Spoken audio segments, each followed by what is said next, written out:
Hello students, आज हम आपको यहाँ साइंस पढ़ाएंगे। साइंस विज्ञान कक्षा 8 का पहला अध्याय है हमारा फसल उत्पादन एवं प्रबंध।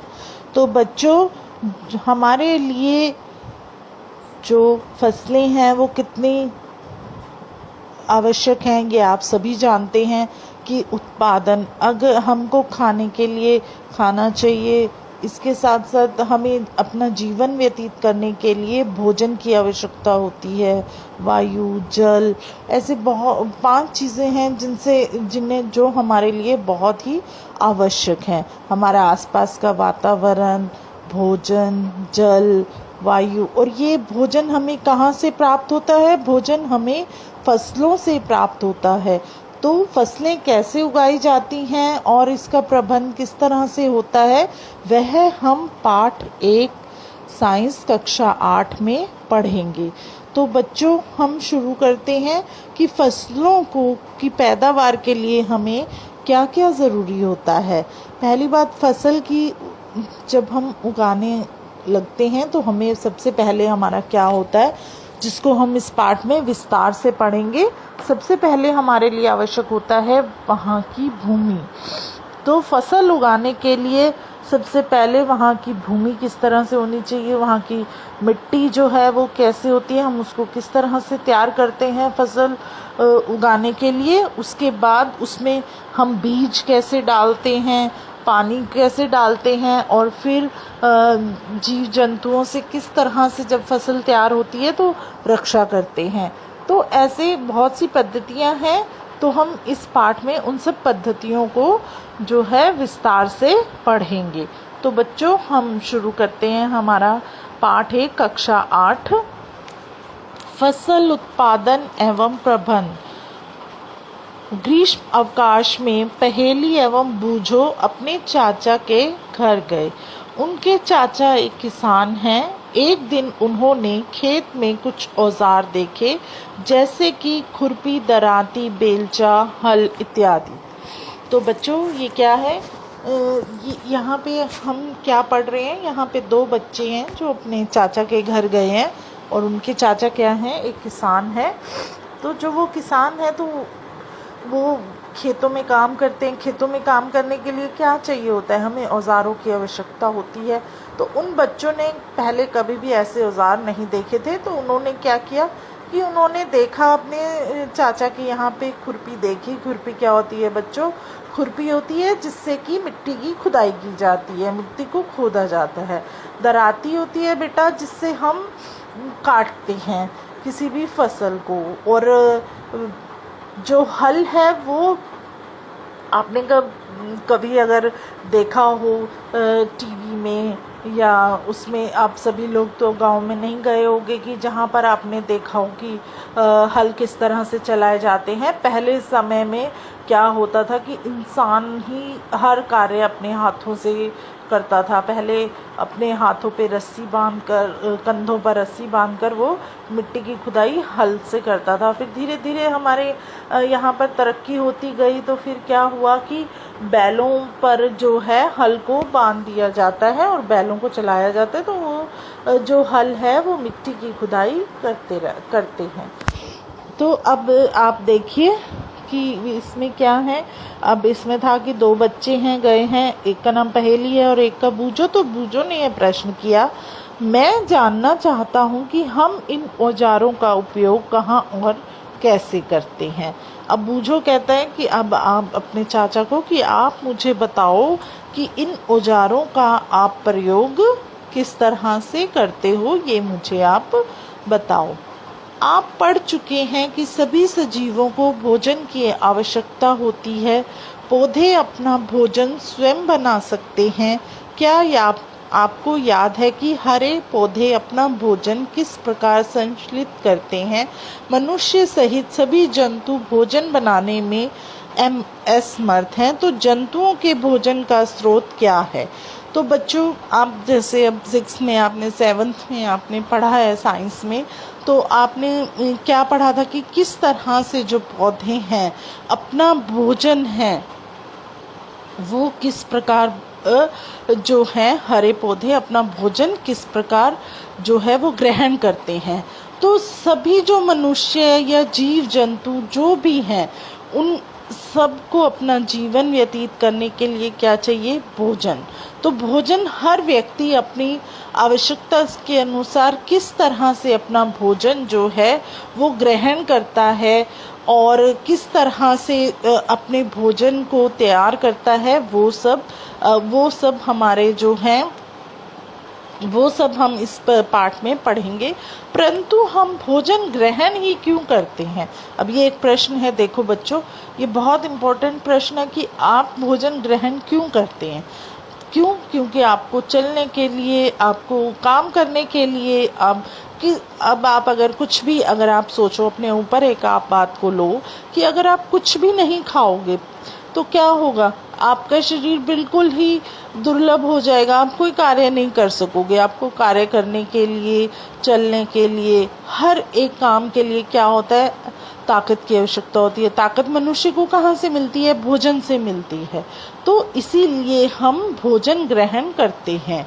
आप जानते हैं कि सजीव भोजन से प्राप्त ऊर्जा का उपयोग विभिन्न जैविक प्रक्रमों जैसे पाचन, श्वसन एवं उत्सर्जन के संपादन में करते हैं। हम अपना भोजन पौधों अथवा जंतुओं या दोनों से ही प्राप्त करते हैं। तो बच्चों, जितने भी हमारे सजीव हैं जो कि जीवित हैं, सजीव मतलब जो जीवित हैं, उनको भोजन जो है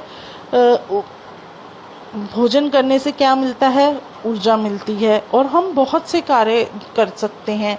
और भोजन जो है वो हमें पचना चाहिए, हमें जीने के लिए, और हमारे अंदर जो है ऊर्जा को पैदा करता है। और जो भोजन है हम पौधों से भी प्राप्त करते हैं। मनुष्य जो है बच्चों वो शाकाहारी भी है और मांसाहारी भी है। मतलब इसमें आप देख रहे हो, हम अपना भोजन पौधों अथवा जंतुओं या दोनों से प्राप्त करते हैं। मनुष्य ही ऐसा है जो कि पौधे, मनुष्य और बहुत से ऐसे जीव हैं जो मांसाहारी और शाकाहारी होते हैं। तो मनुष्य क्या है? पौधों के द्वारा भी भोजन खाता है और जंतुओं को भी अपना भोजन जो है, जंतुओं से भी अपना भोजन प्राप्त करता है। अब आप एक बूझो की एक और बात पढ़िए। क्योंकि हम सभी को भोजन की आवश्यकता होती है, अतः हम अपने देश के इतने अधिक लोगों को भोजन किस प्रकार उपलब्ध करा सकते हैं। तो बच्चों, ये तो बहुत अच्छी बात है। आप देखिए कि अब हमारे देश में, आज के समय में हमारे देश की जनसंख्या कितनी है? 130 करोड़। 130 करोड़ जो जनसंख्या है, इन सब के लिए भोजन का जो है उत्पादन और भोजन कराना कितना ही एक महत्वपूर्ण कार्य है। तो अब आप कैसे पूरा करते हैं ये इतने सब लोगों के लिए भोजन को करना? तो आगे देखें आप, जो पहेली है उसका प्रश्न देखिए।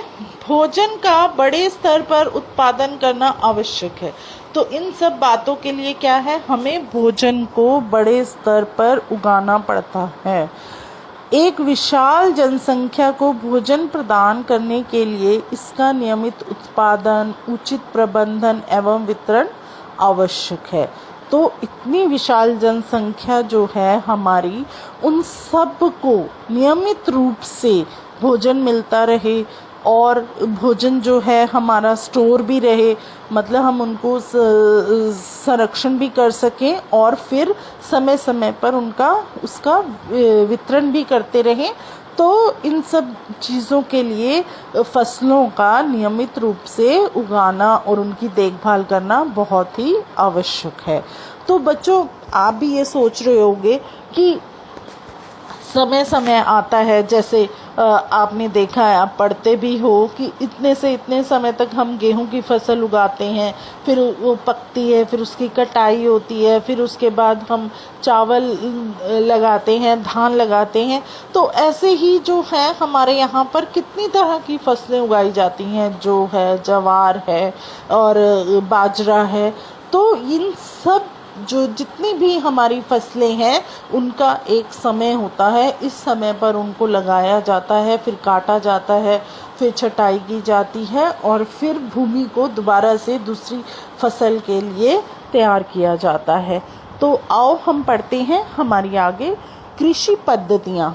लगभग 10,000 ईस्वी पूर्व तक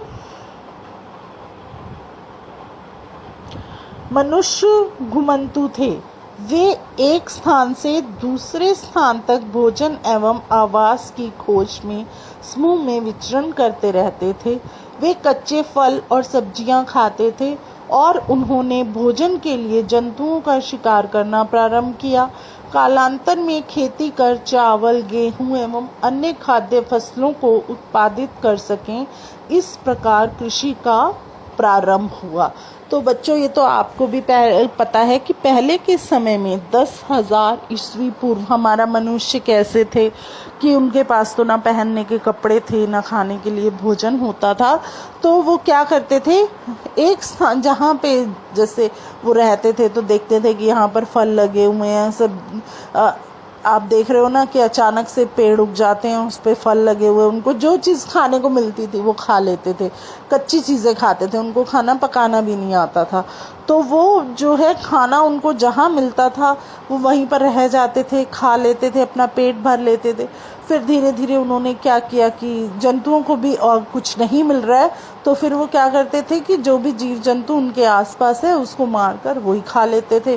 तो धीरे धीरे फिर जब मनुष्य ने सोचा कि मुझे अपने यहाँ पर कृषि करनी चाहिए तो उसने क्या किया कि धीरे धीरे चावल, गेहूँ और बहुत सी फसलें हैं उनको उगाना शुरू कर दिया। तो इस तरह से हमारे यहाँ पर कृषि का प्रारंभ हुआ। जब एक ही किस्म के पौधे किसी स्थान पर बड़े बड़े पैमाने पर उगाए जाते हैं तो इसे फसल कहते हैं। तो बच्चों देखो, फसल किसे कहा जाता है? फसल कहा जाता है जब एक ही तरह के पौधे बहुत बड़े स्थान पर लगाए जाते हैं तो वो क्या कहलाते हैं? फसल कहलाते हैं। उदाहरण के लिए गेहूं की फसल का अर्थ है कि खेत में उगाए जाने वाले सभी पौधे गेहूं हैं। अब जैसे मैंने आपको पहले ही बताया कि गेहूं की फसल होती है, चावल की फसल होती है, तो ये सब फसलें जो हैं एक ही स्थान पर लगाई जाती हैं और बहुत बड़े पैमाने पर इन फसलों को लगाया जाता है। भारत एक विशाल देश है। यहाँ ताप, आर्द्रता और वर्षा जैसी जलवायु परिस्थितियाँ एक क्षेत्र से दूसरे क्षेत्र में भिन्न है। अतः देश के विभिन्न भागों में विविध प्रकार की फसलें उगाई जाती हैं। इस विविधता के बावजूद मोटे तौर पर फसलों को 2 वर्गों में बांटा जा सकता है। तो बच्चों, क्या है कि हमारा जो भारत देश है वो बहुत ही विशाल है और यहाँ पर जो है तापमान, बहुत सी जगह है जहाँ का तापमान हमारे यहाँ पर अलग अलग होता है और वहाँ पर आर्द्रता क्या होती है? जैसे हमारे मौसम में जो है उसको बोलते हैं कि तापमान कहीं पर बहुत ही कम होता है, कहीं ज़्यादा होता है और जो वर्षा है वो बहुत सी जगहों पर, जैसे पहाड़ी क्षेत्रों में वर्षा लगातार होती रहती है, वहाँ पर जो है सूखा नहीं पड़ता है। वैसे जैसे राजस्थान है, यहाँ पर कई बार सूखा पड़ जाता है, बारिश नहीं होती है। तो ऐसे हमारे बहुत से जो क्षेत्र हैं वहाँ की जो है वातावरण और तापमान जो है वो भिन्न भिन्न प्रकार का होता है। तो यहाँ पर हमारे यहाँ पर जो अब फसलें उगाई जाती हैं या मिट्टी की देखभाल की जाती है वो सब वातावरण को देखते हुए करते हैं। तो हमारे यहाँ पर फसलों को कितने भागों में बांटा है? 2 भागों में बांटा गया है। पहली है खरीफ फसल, वह फसल जिन्हें वर्षा ऋतु में बोया जाता है खरीफ की फसल कहलाती है। तो खरीफ की फसल कब लगाई जाती है? जब वर्षा ऋतु होती है। वर्षा ऋतु में जो है खरीफ की फसल लगाई जाती है। और भारत में वर्षा ऋतु का जो समय है वो क्या है? जून से सितंबर तक होता है। तो खरीफ की फसल का समय भारत में जून से सितंबर तक होता है, क्योंकि ये वर्षा ऋतु का समय है। और इसमें कौन सी फसल लगाई जाती है? इसमें धान, मक्का, सोयाबीन, मूंगफली, कपास, ये सब क्या है? हमारी खरीफ की फसलें हैं। तो बच्चों देखो, एक खरीफ की फसल, इसमें ही हम 3 प्रश्न बना लेते हैं।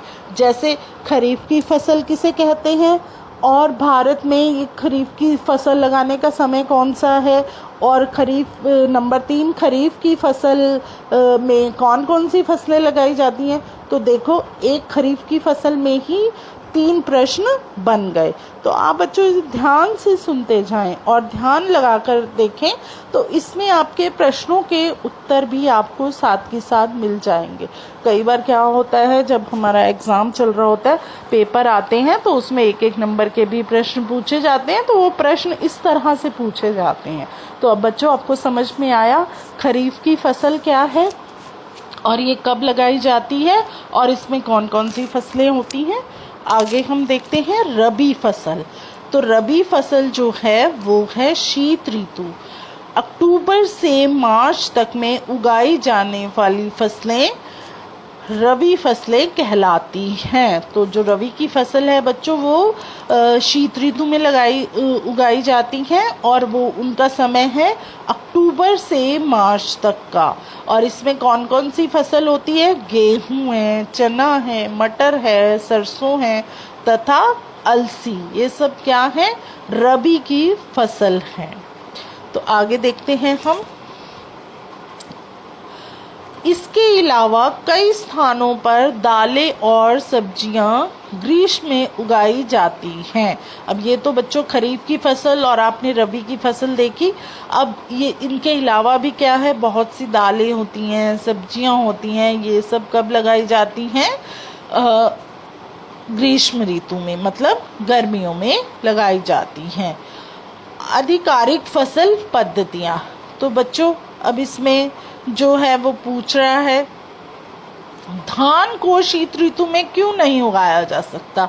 अब देखो, मैंने आपको बताया था ना कि हर एक फसल को लगाने के लिए वहाँ उस वातावरण की आवश्यकता होती है जिस वातावरण में फसल अच्छी पैदा होती है। तो हमें उसी जो है ऋतु में फसल को लगाना चाहिए। जो धान है वो हमारा शीत ऋतु में अच्छा होता है। तो इसी धान हमारी क्या है बच्चों?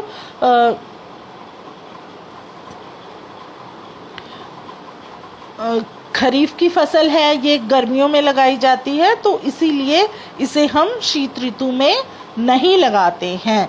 तो आपको समझ में आ गया।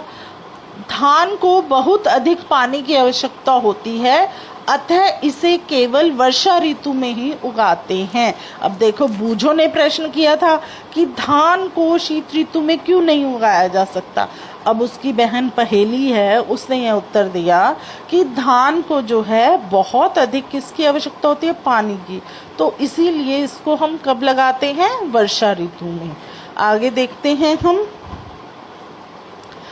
फसल उगाने के लिए किसान को अनेक क्रियाकलाप सामूहिक अवधि में करने पड़ते हैं। आप देखेंगे कि यह क्रियाकलाप उस प्रकार के हैं जिनका उपयोग माली अथवा आप सजावटी पौधे उगाने के लिए करते हैं।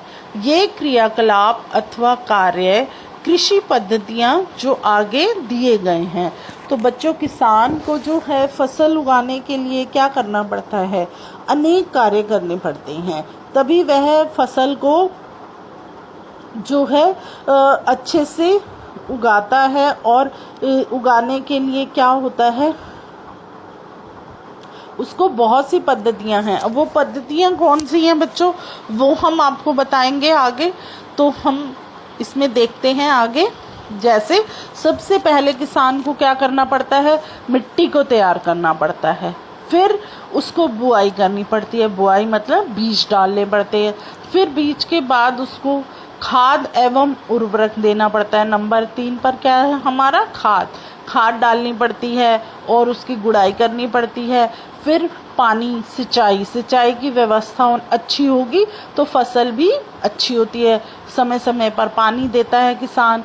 फिर खरपतवार से रक्षा, मतलब कि जैसे कीड़ा ना लग जाए और वो फसल को खा ना जाए। जैसे पक्षी आते हैं, पक्षी जो हैं वो फसलों को नुकसान पहुंचाते हैं। तो इन सब चीज़ों की से जो है किसान सुरक्षा करता है फसल की। फिर उसके बाद जब फसल तैयार हो जाती है फिर फसल की कटाई की जाती है। कटाई करने के बाद उस फसल को अच्छे से स्थान पर उसका भंडारण किया जाता है, मतलब एकत्र करके रखा जाता है। तो अब हम इसको आपको विस्तार से पढ़ाएंगे कि किस तरह से जो है किसान मिट्टी तैयार करता है। मिट्टी तैयार करना, फसल उगाने से पहले मिट्टी तैयार करना प्रथम चरण है। मतलब जब भी हम कोई भी फसल लगाते हैं तो उसके लिए हमें क्या करना पड़ता है, सबसे पहले वहाँ की भूमि को अच्छे से साफ करना होता है। मतलब अच्छे से उसको फसलों के लिए तैयार करना होता है। जैसे मिट्टी की गुड़ाई करनी होती है, उसको पलटना होता है, पोला बनाना कृषि का अत्यंत महत्वपूर्ण कार्य है। मतलब भूमि को अच्छे से साफ करना है। इसमें जड़ें भूमि में गहराई तक जा सकती हैं। पोली मिट्टी में गहराई से धसी जड़ें भी सरलता से श्वसन कर सकती हैं। पोली मिट्टी किस प्रकार पौधों की जड़ों को सरलता से श्वसन करने में सहायक है। तो बच्चों, फसल उगाने के लिए क्या करना है, सबसे पहले मिट्टी तैयार करने के लिए हमें मिट्टी को खुद उसकी अच्छे से खुदाई करनी पड़ती है ताकि वो मिट्टी नरम और मुलायम हो जाए। यह जो कार्य है हमारा सबसे महत्वपूर्ण है ताकि जो भी फसल हम लगाएंगे उसकी जड़ें गहराई तक चली जाएं। जो पोली मिट्टी मतलब नरम मिट्टी होती है उसमें गहराई से धसी जड़ें भी क्या करती हैं, आराम से सांस ले सकती हैं और मिट्टी जो है पौधों की जड़ों को सरलता से सांस लेने में भी सहायक करती हैं। पोली मिट्टी में रहने वाले केंचुओं और सूक्ष्म जीवों की वृद्धि करने में सहायक होती हैं। यह जीव किसानों के मित्र हैं क्योंकि यह मिट्टी को पलटकर पोला करते हैं तथा हुमस बनाते हैं। परंतु मिट्टी को पलटना और पोला करना क्यों आवश्यक है? तो बच्चों, जो बहुत से ऐसे जीव हैं जो हमारी मिट्टी को बहुत ही अच्छा बनाते हैं। कैसे बनाते हैं? जैसे इसमें ये बताया केंचुआ है, ये सूक्ष्म जीव है, ये बहुत अच्छा कार्य करते हैं। ये अंदर छोटे छोटे कीड़ों को खा लेते हैं जो हमारी फसलों को नुकसान नहीं पहुंचाते हैं। इसके बाद क्या है कि जब हमारी मिट्टी में हुमस बन जाती है तो क्या होता है, हमारी मिट्टी नरम हो जाएगी तो उसकी गुड़ाई करना और बहुत ही आसान हो जाता है। आप पिछली कक्षाओं में पढ़ चुके हैं कि मिट्टी में खनिज, जल, वायु तथा कुछ सजीव होते हैं। ये आपने कक्षा 7 में पढ़ा है कि जो हमारी मिट्टी है उसमें बहुत से खनिज पदार्थ होते हैं जैसे पानी, वायु और कुछ सजीव होते हैं। इसके अतिरिक्त मृत पौधे एवं जंतु भी मिट्टी में पाए जाने वाले जीवों द्वारा अपघटित होते हैं। इस प्रकार में मृत जीवों में पाए जाने वाले पोषक मिट्टी में नियुक्त होते हैं। यह पोषक पौधों द्वारा अवशोषित किए जाते हैं। तो बच्चों, क्या है, बहुत से तो जीव पदार्थ होते हैं और कुछ मृत जीव होते हैं। यह हमारी मिट्टी को क्या है, पोषक तत्व प्रदान करते हैं। क्योंकि ऊपरी परत के कुछ सेंटीमीटर की मिट्टी ही पौधों की वृद्धि में सहायक है। अब जो हमारी ऊपर की परत होती है वो हमारी मिट्टी में क्या करती है, हमारे पौधों के लिए बहुत ही आवश्यक होती है। इससे हमारे पौधे जो हैं वो वृद्धि करते हैं। तो क्या करते हैं हम इसको, जैसे मिट्टी की खुदाई करते हैं, मिट्टी ऊपर नीचे करते हैं तो ये जो है हमारे पोषक पदार्थ ऊपर आ जाते हैं और फिर ये पौधों को बहुत ही उपयोगी होते हैं। अतः मिट्टी को उलटना, पलटना एवं पोला करना फसल उगाने के लिए बहुत ही आवश्यक है और महत्वपूर्ण है। इसीलिए बच्चों कहा जाता है ना कि जब एक फसल हमारी पककर तैयार हो जाती है, उसको काट लिया जाता है, तो उसके बाद कुछ समय के लिए मिट्टी को ऐसे ही छोड़ दिया जाता है। फिर उसकी अच्छे से गुड़ाई की जाती है बहुत अच्छी तरह से, कि अब हमने दूसरी फसल जब लगानी है तो हमारी फसल वो दूसरी वाली अच्छे से तैयार हो सके। तो बच्चों समझ में आया आपको कि मिट्टी कैसे पोली करनी है? आओ अब हम आगे देखते हैं। तो बच्चों हम पढ़ रहे थे कि मिट्टी की जुताई कैसे की जाती है, मिट्टी को किस तरह से उल्टा पलटा जाता है, ये हम आपको बता रहे थे। मिट्टी को उलटने पलटने एवं पोला करने की जो प्रक्रिया होती है वो क्या कहलाती है? हमारी जुताई कहलाती है। इसे हल चलाकर कर सकते हैं। देखो इतना बड़ा आपने खेत देखे होंगे, जब आप गांव में जाते हो तो वहां पर आपने खेत देखे होंगे, या कई बार आप रेलगाड़ी से या बस से यात्रा कर रहे होते हो तो रास्ते में आपको खेत नज़र आते हैं। तो खेत देखें कितने बड़े बड़े होते हैं। तो इन सब की जो है जुताई करना वो सरल नहीं होता है। तो किस तरह से किया जाता है? हल जो चलाया जाता है वो हल किसकी चीज़ से बने होते हैं? हल जो है वो लकड़ी या लोहे के बने होते हैं। यदि मिट्टी अत्यंत सूखी है तो जुताई से पहले इसे पानी देने की आवश्यकता भी पड़ सकती है, क्योंकि बच्चों की सूखी, आप समझ सकते हो कि सूखी मिट्टी पर किसी भी चीज़ से काम करना कितना मुश्किल होता है। इसीलिए जब खेतों को पानी दिया जाता है, जब एक फसल की कटाई हो जाती है और जब दूसरी फसल को लगाना होता है, तो उससे पहले मिट्टी को और खेत को किस तरह से तैयार किया जाता है वो सब हम इस प्रक्रिया में आपको बता रहे हैं। तो जब मिट्टी की जुताई की जाती है खेतों की, तो पहले वहाँ जल दिया जाता है, उसके बाद फिर उसमें हल चलाया जाता है। तो वो हल आसानी से चलता है और मिट्टी भी बहुत जल्दी से उथल पथल हो जाती है, ऊपर नीचे हो जाती है। तो आगे देखते हैं हम। जुते हुए खेत में मिट्टी के बड़े बड़े ढेले भी हो सकते हैं। इन्हें एक पाटल की सहायता से तोड़ना आवश्यक है। बुआई एवं सिंचाई के लिए खेत को समतल करना आवश्यक है। यह कार्य पाटल द्वारा किया जाता है। तो कैसे था कि जब हम खेतों में खाली ज़मीन में आप पानी डाल देते हो और फिर उनको हल के द्वारा खोदते हो, तो क्या है कि कहीं जगह पर मिट्टी के मोटे मोटे रोड़े आ जाते हैं।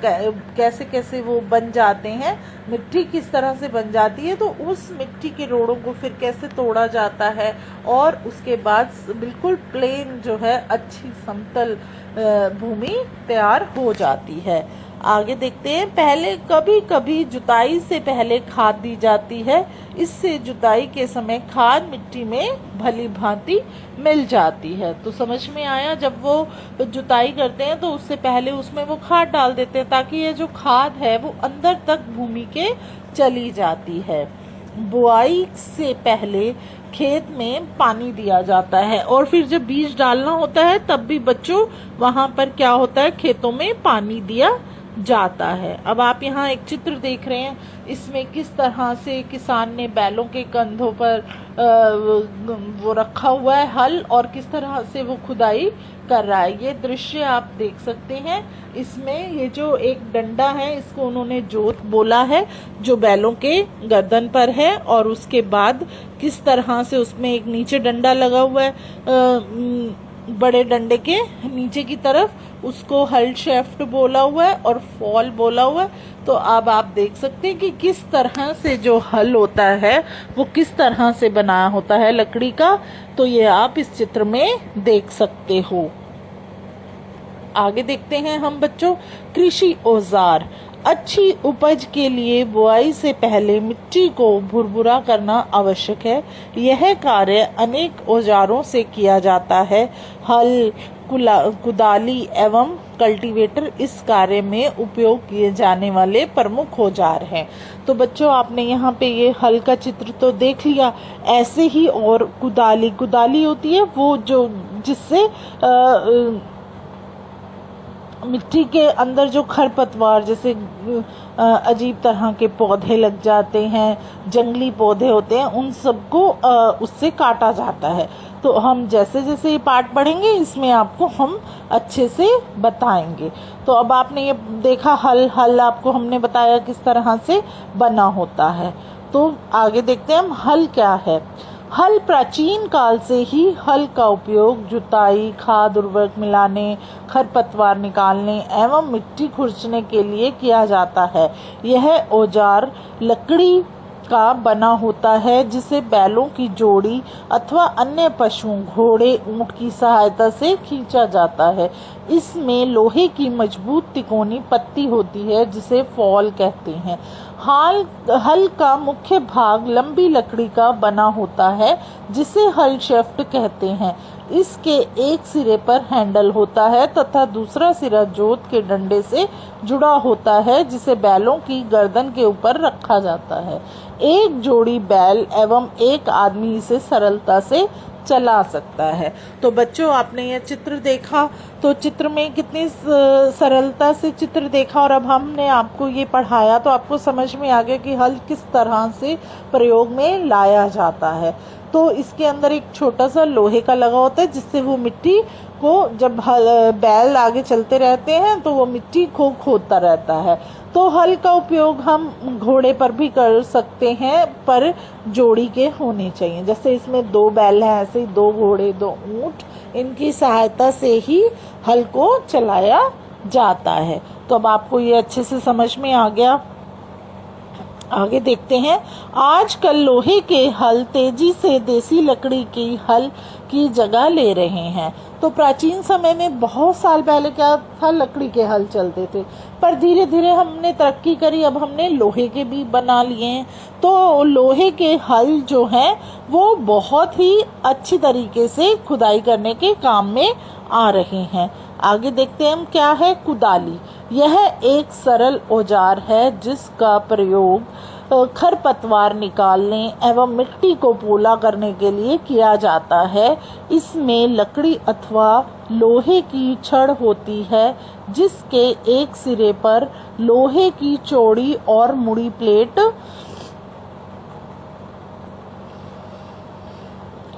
लगी होती है जो ब्लेड की तरह कार्य करती है। इसका दूसरा सिरा पशुओं द्वारा खींचा जाता है।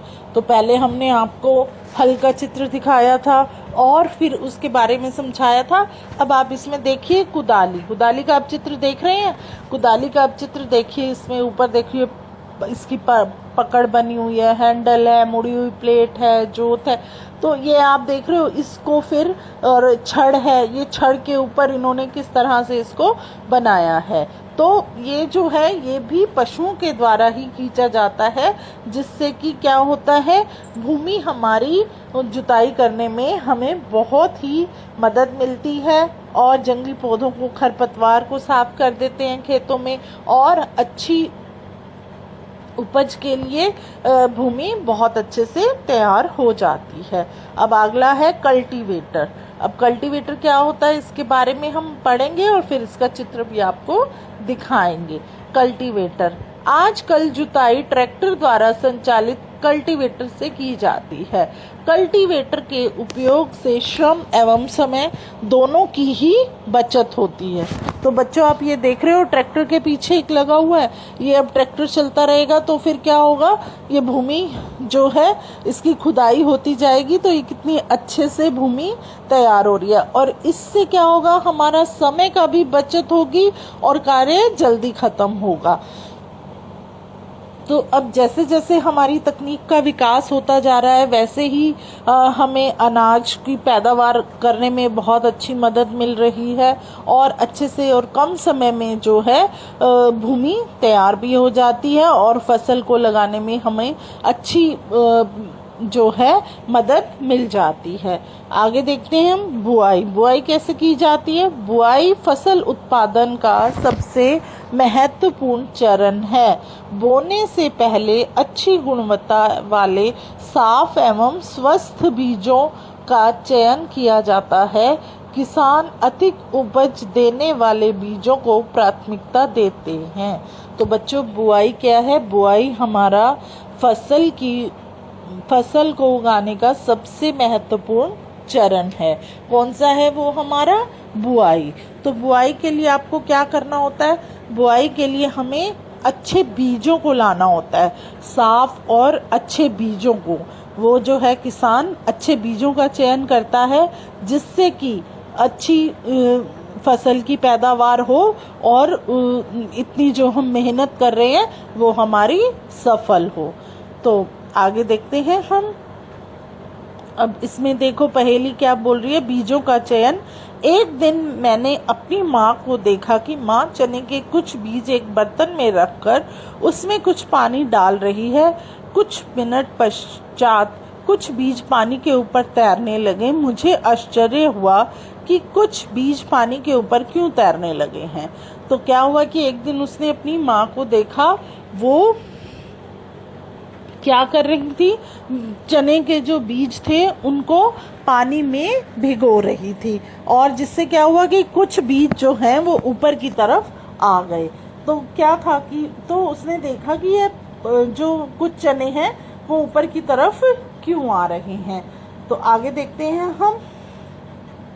आपको भी क्या करना चाहिए कि एक बीकर लेना चाहिए और उसमें आधा पानी डालना चाहिए, और फिर गेहूं के जो दाने हैं वो डालो और देखो, और फिर वेट कर, थोड़ा सी प्रतीक्षा करो और देखो कि क्या हो रहा है।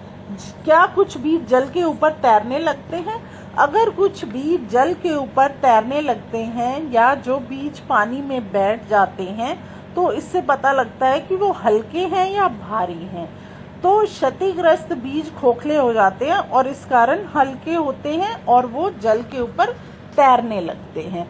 तो मतलब वो बीज अच्छे नहीं होते हैं, उनमें दम नहीं होता है, इसीलिए वो बीज जो है निकालकर बाहर फेंक दिए जाते हैं, या उनका और किसी चीज में जैसे पशुओं को खिलाने में काम आ जाते हैं।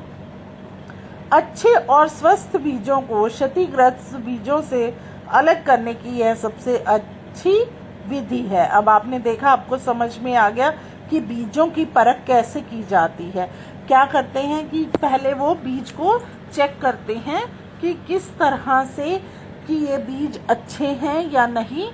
तो बीजों को पहले वो कुछ बीजों को एक पानी के बर्तन में डाल देते हैं, जिससे कि पता चलता है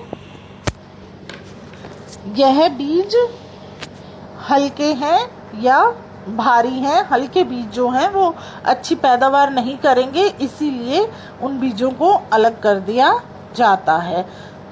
आगे देखते हैं हम। परंपरागत औजार। परंपरागत औजार हमारे कौन से हैं? परंपरागत रूप से बीजों की बुआई में इस्तेमाल किए जाने वाले औजार कीप के आकार का होता है। वो आप चित्र में देखिए। अब आप चित्र देख रहे हैं, बैलों के पीछे जो हल है, हल के ऊपर एक कीप दिखाई दे रही है, और उसमें एक कीप, आप समझते हैं बच्चों, कीप कई तरह की होती है। अब जैसे तेल को छानने के लिए कीप का इस्तेमाल किया जाता है, अब ये बीज के लिए भी कीप का इस्तेमाल कर रहे हैं। तो आपको चित्र में कीप अच्छे से समझ आ गई। बीजों को कीप के अंदर डालने पर यह 2 या 3 नुकीले सिरों वाले पाइपों में गुजरते हैं। ये सिरे मिट्टी को भेदकर बीज को स्थापित कर देते हैं। अब समझ में आया किस तरह से जो है खेतों में बीज डाले जाते हैं। आगे देखिए, ये हमारा जो है बीज को बोने का कौन सा तरीका था? पारंपरिक। अब सीड ड्रिल। अब आप एक और चित्र देख रहे हैं, इसमें आपको सीड ड्रिल देखो ये किस तरह से औजार बना हुआ है, इसके बारे में हम आपको बताते हैं। आजकल बुआई के लिए ट्रैक्टर द्वारा संचालित सीड ड्रिल का उपयोग होता है। इसके द्वारा बीजों में समान दूरी एवं गहराई बनी रहती है। यह सुनिश्चित करता है कि बुआई के बाद बीज मिट्टी द्वारा ढक दिए जाएं। इससे बीजों को पक्षियों द्वारा खाए जाने से रोका जा सकता है। सीड ड्रिल द्वारा बुआई करने से समय एवं श्रम दोनों की ही बचत होती है। तो बच्चों, जब हम ट्रैक्टर को चलाएंगे तो एक मनुष्य है जब बैलों को खींच रहा है तो मनुष्य भी थक जाता है, बैल भी थक जाते हैं, तो वो धीरे धीरे काम करने लग जाते हैं। अब ट्रैक्टर पर मनुष्य तो सिर्फ ये होता है ना कि वो ट्रैक्टर चला रहा है और ये मशीन घूम रही है उसके पीछे बंधी हुई, और फिर क्या होता है कि ये साथ साथ मिट्टी को ढक भी रही है ताकि जो बीज हैं वो पक्षियों को दिखे ही ना, और वो कैसे खाएंगे फिर। तो इससे भी जो है हमें कृषि अपनी फसल के लिए एक अच्छा माना गया, और आज के समय में इसके उपयोग के द्वारा ही बीजों का जो है बीजों को मिट्टी में डाला जाता है। अब आगे देखते हैं। मेरे विद्यालय के समीप एक पौधशाला नर्सरी है। मैंने देखा कि पौधे छोटे छोटे थैले में रखे हैं। वे इस प्रकार क्यों रखे गए हैं?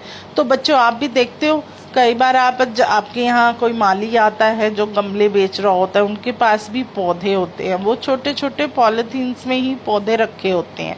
तो क्या होता है कि उसमें वो जो छोटे छोटे थैले होते हैं उनमें वो इसलिए रखते हैं कि पौधों को तैयार किया जाता है।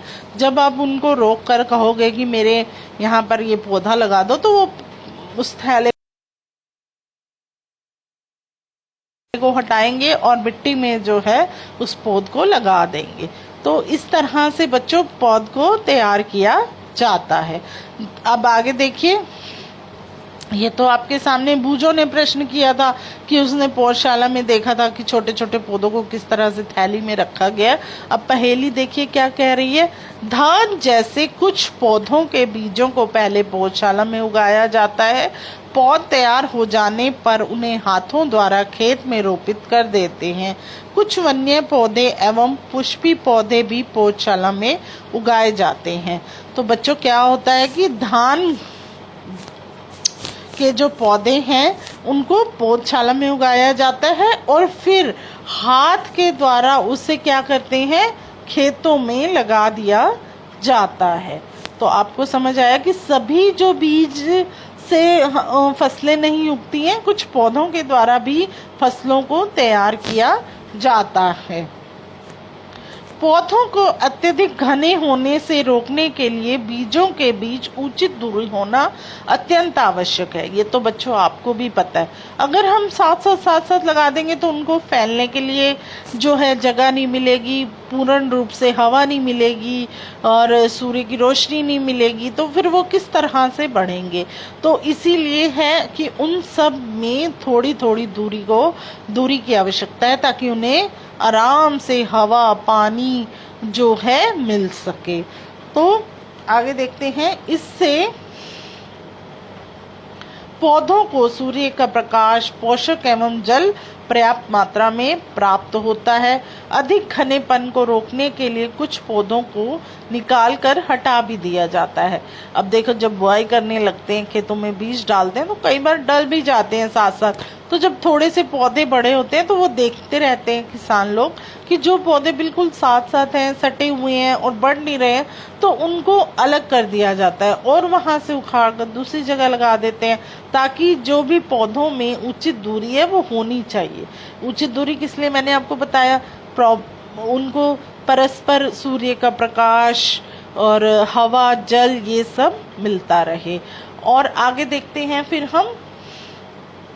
खाद एवं उर्वरक मिलाना, वे पदार्थ जिन्हें मिट्टी में पोषक स्तर बनाए रखने के लिए मिलाया जाता है उन्हें खाद एवं उर्वरक कहते हैं। तो बच्चों, कौन से पदार्थ हैं? वो पदार्थ जिन्हें मिट्टी में पोषक स्तर बनाए रखने के लिए मिलाया जाता है वो क्या होती है, हमारी खाद होती है और उर्वरक कहते हैं। और कुछ खाद कैसी होती है बच्चों, जो किसानों द्वारा खुद बनाई जाती है, और कुछ खाद जो है वो जिसको हम उर्वरक कह रहे हैं वो बाजार से मिलती है। अब बूझो ने एक प्रश्न किया है। मैंने एक खेत में उगने वाली स्वस्थ फसल पौधों को देखा, जबकि पास के खेत में पौधे कमजोर थे। कुछ पौधे अन्य पौधों की तुलना में ज़्यादा अच्छी तरह से क्यों उगते हैं? तो बच्चों, उसने क्या देखा कि एक जगह तो बहुत सुंदर फसल है और एक जगह जो फसल है वो अच्छी नहीं है। तो उसने कहा कि ऐसा कैसे होता है। अब आप आगे देखते हैं, हम उसके प्रश्न का हम उत्तर देंगे। मिट्टी फसल को खनिज पदार्थ प्रदान करती है। यह पोषक पौधों की वृद्धि के लिए आवश्यक है। कुछ क्षेत्रों में किसान खेत में एक के बाद दूसरी फसल उगाता रहता है। खेत कभी खाली नहीं छोड़ते हैं। कल्पना कीजिए कि पोषकों का क्या होता है। अब बच्चों, आपको पता है, आपके ऊपर ही एक मैं उदाहरण देती हूँ।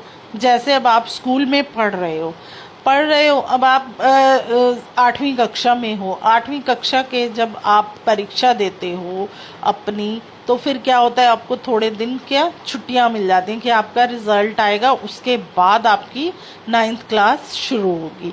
तो क्या होता है कि अब आप 8th क्लास में पढ़ रहे हो, तो अगर आपको हम छुट्टियां ही ना दें और साथ में 9th की पढ़ाई शुरू कर दें, और उसमें क्या होगा कि बच्चे कितने डल हो जाते हैं कि ये तो सारा दिन पढ़ते ही रहो, तो उनका मन नहीं लगता है पढ़ाई में। इसी तरह से हर एक की परिस्थिति, हर एक की स्थिति, अब यहाँ आप मिट्टी का ही देख लो। अब मिट्टी में क्या है, एक फसल काटी, साथ के साथ ही दूसरी लगा दोगे तो मिट्टी को क्या है, बिल्कुल भी आराम नहीं मिलेगा। तो उसमें पोषक तत्वों की, खनिज पदार्थों की कमी हो जाएगी और फिर क्या है, वहां पर फसल अच्छी नहीं होगी। तो आपको आशा करते हैं ये उदाहरण से ये आपको समझ में अच्छे से आया होगा। फसलों के लगातार उगाने से मिट्टी में कुछ पोषक तत्वों की कमी हो जाती है। इस क्षति को पूरा करने हेतु किसान खेतों में खाद देते हैं। यह प्रक्रम खाद देने कहलाता है। अपर्याप्त खाद देने से पौधे कमजोर हो जाते हैं। अब जैसे बच्चों, आपको भी, आप जब छोटा बच्चा होता है उसको क्या है, दूध देते हैं, फल देते हैं, सब्जियां देते हैं। आपको भी अपने शरीर का विकास करने के लिए सब कुछ चाहिए, दूध भी चाहिए, फल भी चाहिए। जैसे जैसे आप बढ़ते जाओगे आपकी भी क्षमता बढ़ती जाती है कि अब आपको विटामिन चाहिए, कैल्शियम चाहिए। ऐसे ही खाद को भी क्या, ऐसे ही मिट्टी को क्या चाहिए, भरपूर मात्रा में खाद चाहिए, पोषक तत्व चाहिए, तभी तो वो अच्छी पैदावार करेगी। तो इसीलिए बच्चों, खाद, मिट्टी जो है, एक मानव जीवन की तुलना के साथ की जाए तो दोनों ही बराबर के हैं।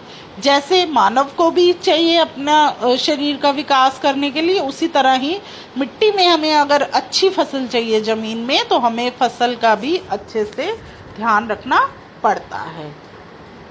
खाद एक कार्बनिक जैविक पदार्थ है जो कि पौधों या जंतु अपशिष्ट से प्राप्त होती है।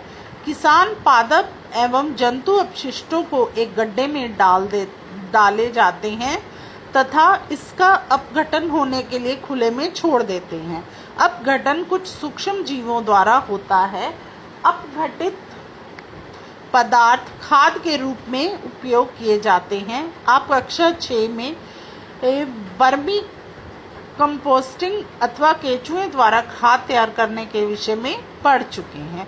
तो बच्चों, आप जब कक्षा 6 में थे तब आपको खाद किस तरह से बनाई जाती है इसके बारे में अच्छे से समझाया गया था कि किस तरह से किसान करते हैं, खड्डा खोदते हैं और उसमें कुछ पदार्थों को डाल देते हैं, तो जिससे क्या है कि वो खाद जो है वो अच्छे से तैयार हो जाती है। आगे देखिए आप, अब यहाँ पर एक क्रियाकलाप दिया गया है। मूंग अथवा चने के बीज लेकर उन्हें अंकुरित कीजिए। इनमें से एक ही आकार वाले 3 नवभी छांट लीजिए। अब 3 गिलास अथवा एक ही पात्र लीजिए। इन पर A, B एवं C निशान लगाइए। गिलास A में थोड़ी सी मिट्टी डालकर इसमें थोड़ी सी गोबर की खाद मिलाइए।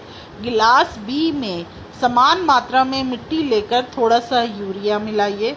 गिलास C में कुछ मिट्टी लीजिए और बिना कुछ मिलाए अब इनमें पानी की समान मात्रा डालकर सुरक्षित स्थान पर रख दीजिए। प्रतिदिन पानी देते रहिए। 7 से 10 दिनों बाद उनकी वृद्धि को नोट कीजिए। तो बच्चों इसमें क्या बताया गया है, इसमें आपको एक एक्सपेरिमेंट बताया गया है। वो आपको कैसे करना है, 3 गिलास ले लो आप और उनमें क्या करो कि पानी डाल दो और एक में खाद डाल दो गोबर की और एक में आप बाजार से लाकर जो यूरिया की खाद होती है वो डाल दो और एक में आप कुछ भी मत डालो और उनको देखते रहो, पानी उसमें रोज डालते रहो और फिर आप क्या देखोगे कि कौन सी खाद या कौन से जो गिलास में पौधे आपको अच्छे दिख रहे हैं। आप ये चित्र में भी देख सकते हैं उन्होंने किस तरह से ये 3 गिलास लिए हैं और बच्चों ने किस तरह से ये एक्सपेरिमेंट को किया है। अब ए में देखो, बी में देखो और सी में देखो, आपको पैदावार नजर आ रही है। ये जो है क्रियाकलाप आप भी कर सकते हैं। क्या तीनों गिलासों के पौधों में वृद्धि की गति एक समान है? किस गिलास में पौधे की वृद्धि बेहतर है और किस गिलास में पौधे में वृद्धि सबसे अधिक है? तो अब आपको ही बताना है, ये आप देख रहे हैं तो कि किस में क्या है। उर्वरक रासायनिक पदार्थ है जो विशेष पोषकों से समृद्ध होते हैं, वे खाद से कैसे भिन्न हैं। उर्वरक का उत्पादन फैक्ट्रियों में किया जाता है। उर्वरक के कुछ उदाहरण हैं urea, ammonia, sulphate, superphosphate, potash, nitrogen, phosphorus और पोटेशियम। तो बच्चों उर्वरक जो है वो क्या है, एक रासायनिक पदार्थ है जो कि अपने आप में भरपूर होता है। ये कैसे, इनको फैक्ट्रियों में बनाया जाता है। जैसे इसके कुछ उदाहरण मैंने आपको यहाँ पर बताए, यूरिया खाद है, अमोनिया है। तो मैंने क्या बताया था कि ये जो उर्वरक हैं ये फैक्ट्रियों में निर्मित होते हैं और जो हमारी खाद होती है वो किसान स्वयं बनाते हैं। तो आगे आप देखें, इनके उपयोग से किसानों को गेहूं, धान तथा मक्का जैसी फसलों की अच्छी उपज प्राप्त करने में सहायता मिली है, परंतु उर्वरकों के अत्यधिक उपयोग से मिट्टी की उर्वरता में कमी आई है। तो अब ये जो उपयोग इनका हमने खाद का उपयोग जब करना शुरू करा यूरिया वगैरह का, तो क्या हुआ कि हमारी जो पैदावार है वो बहुत अच्छी होने लगी। तो क्या हुआ कि पैदावार तो अच्छी हो रही थी पर जो हमारी मिट्टी की जो क्षमता थी उसमें कमी आने लगी। तो और क्या हुआ, और इससे जल प्रदूषण का भी, जब फैक्ट्रियों में ये बनने लगी तो इससे क्या हुआ, जल प्रदूषण भी होने लगा।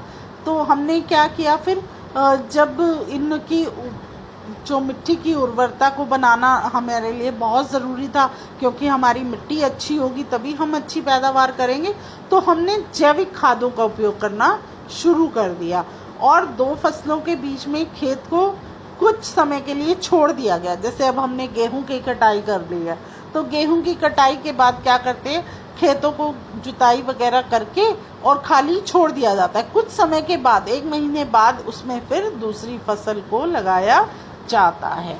तो समझ में आया आपको बच्चों, खाद हमारे यहाँ पर किस तरह से होती है।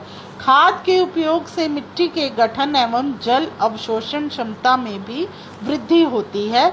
इससे मिट्टी में सभी पोषकों की प्रतिपूर्ति हो जाती है। मिट्टी में पोषकों की प्रतिपूर्ति का अन्य तरीका है फसल चक्रण। यह एक फसल के बाद खेत में दूसरे किस्म की फसल एकांतर क्रम में उगाकर किया जा सकता है। पहले उत्तर भारत में किसान फलीदार चारा एक ऋतु में उगाते थे तथा गेहूं दूसरी ऋतु में। इससे मिट्टी में नाइट्रोजन का पुनः पूरण होता रहता था। किसानों की इस पद्धति को अपनाने के लिए प्रोत्साहित किया जाता था। तो बच्चों पहले समय में भी किसान क्या करते थे, पहले समय में भी किसान यही करते थे कि एक जो फसल लग जाती थी उसके बाद उस खेत को खाली छोड़ देते थे और फिर वो दूसरी फसल को लगाते थे। तो इससे क्या होता है कि खेतों को भी पूरी मिट्टी को अच्छे से हवा मिलती है, पानी मिलता है और उसमें जो है अपने आप कुछ पोषक तत्व बनते हैं। पोषक तत्व कैसे बनते हैं, जैसे कुछ जीव जंतु होते हैं वो मिट्टी में छुपे होते हैं, वो बाहर निकलते हैं और इस तरह से जो है वो उसमें मर भी जाते हैं। तो वो अच्छी जो है हमारे यहाँ पर कहा जाता है कि मिट्टी के अंदर जो है बहुत सी ऐसी चीज़ें हैं जो मिट्टी को अच्छा बनाती हैं, लेकिन उसको कुछ समय के लिए खुला छोड़ देना चाहिए, जिससे सूर्य का प्रकाश पूरा मिलता है, अच्छी हवा मिलती है। आगे देखो, पिछली कक्षाओं में आप राइजोबियम बैक्टीरिया के विषय में पढ़ चुके हैं। यह फलीदार लेग्यूमिनस पौधों की जड़ों की ग्रंथियों में पाए जाते हैं और वायुमंडलीय नाइट्रोजन का स्थिरीकरण करते हैं। तो बच्चों, आपने पिछली कक्षा 7 में पढ़ा था कि किस तरह से फलीदार पौधे हैं और उनकी जड़ों में जो ग्रंथियां पाई जाती हैं वो क्या होती हैं, वायुमंडलीय नाइट्रोजन का स्थिरीकरण किस तरह से करते हैं, ये हम आपको आगे बताएंगे। अब देखिए, आप उर्वरक और खाद में अंतर बताया गया है। उर्वरक क्या है? उर्वरक एक मानव निर्मित लवण है। उर्वरक क्या है बच्चों? मानव के द्वारा बनाए गए हैं। खाद एक प्राकृतिक पदार्थ है जो गोबर एवं पौधों के अवशेष के विघटन से प्राप्त होता है। खाद क्या होती है? जैसे आपने देखा है कि गांव में या शहरों में भी जहां डेयरी फार्म है वहां पर गाय भैंस गोबर करती है, तो उनको इकट्ठा कर लिया जाता है और उनको खाद के रूप में तैयार किया जाता है। तो अब उर्वरक देख लिया मानव निर्मित है और खाद प्राकृतिक पदार्थ है। उर्वरक का उत्पादन फैक्ट्रियों में होता है और खाद जो है वो खेतों में बनाई जा सकती है। उर्वरक से मिट्टी को ह्यूमस प्राप्त नहीं होता है। खाद से मिट्टी को ह्यूमस प्रचुर मात्रा में प्राप्त होता है। तो बच्चों, समझ में आया आपको उर्वरक कैसे हमारी मिट्टी को करते हैं और खाद किस तरह से हमारी मिट्टी को जो है मजबूत बनाती है। उर्वरक में पादक पोषक जैसे कि नाइट्रोजन, फास्फोरस तथा पोटेशियम प्रचुरता में होते हैं और खाद में पोषक तुलनात्मक रूप से कम होते हैं। तो समझ में आ गया आपको ये खाद और उर्वरक के बीच का अंतर। अब सारणी 1.1 में उर्वरक एवं खाद के बीच का अंतर बताया गया है। अब खाद के लाभ देखिए बच्चों आप। जैविक खाद उर्वरक की अपेक्षा अधिक अच्छी मानी जाती है। जो हमारी जैविक खाद है वो उर्वरक की अपेक्षा अच्छी मानी जाती है। इसके कुछ कारण हैं, वो हम पढ़ते हैं। इससे मिट्टी की जलधारण क्षमता में वृद्धि होती है। इससे मिट्टी भुरभुरी एवं संगंध हो जाती है, जिसके कारण गैस विनिमय सरलता से होता है। इसमें मित्र जीवाणुओं की संख्या में वृद्धि हो जाती है। इस जैविक खाद से मिट्टी का गठन सुधर जाता है। अब क्या है कि जैविक जो खाद है उससे क्या होता है कि हमारी मिट्टी जो है बहुत ही अच्छी हो जाती है। उसमें भरपूर मात्रा में कितनी चीज़ें शामिल हो जाती हैं। जीवाणुओं की संख्या में वृद्धि होती है। जीवाणु आपको पता है हमारी मिट्टी के लिए बहुत अच्छे होते हैं। तो आपने देखा कि किस तरह से हमें ये खाद के लाभ होते हैं। अब आगे देखते हैं हम क्या है हमारा सिंचाई। जीवित रहने के लिए प्रत्येक जीव को जल की आवश्यकता होती है। पौधे के वृद्धि एवं परिवर्धन के लिए जल का विशेष महत्व है। पौधे की जड़ों द्वारा जल का अवशोषण होता है, जिसके साथ खनिजों और उर्वरकों का भी अवशोषण होता है। पौधों में लगभग 90% जल होता है। जल आवश्यक है क्योंकि बीजों का अंकुरण शुष्क स्थिति में नहीं हो सकता है। तो बच्चों, आपको जीने के लिए जल चाहिए, पशुओं को जीने के लिए जल चाहिए, पक्षियों को जीवन के लिए जल चाहिए। उसी तरह से ही हमें क्या चाहिए, पौधों की वृद्धि के लिए भी हमें क्या है, जल की आवश्यकता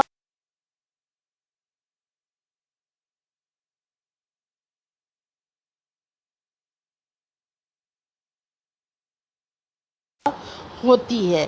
पौधों की जड़ों द्वारा क्या होता है, जल का अवशोषण कर लिया जाता है, जिसके साथ साथ क्या होता है, खनिजों, अब जल में भी आपको पता है कितने खनिज पदार्थ होते हैं, कितनी चीज़ें होती हैं हमारे पानी में भी, तो वो सब क्या करते हैं, जिसके साथ क्या होता है, खनिज और उर्वरकों का भी क्या होता है, अवशोषण होता है।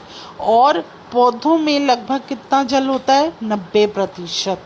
तो ये जो है जल इसलिए आवश्यक होता है क्योंकि यह बीजों को सूखने नहीं देता है, उनको शुष्क नहीं रखता है।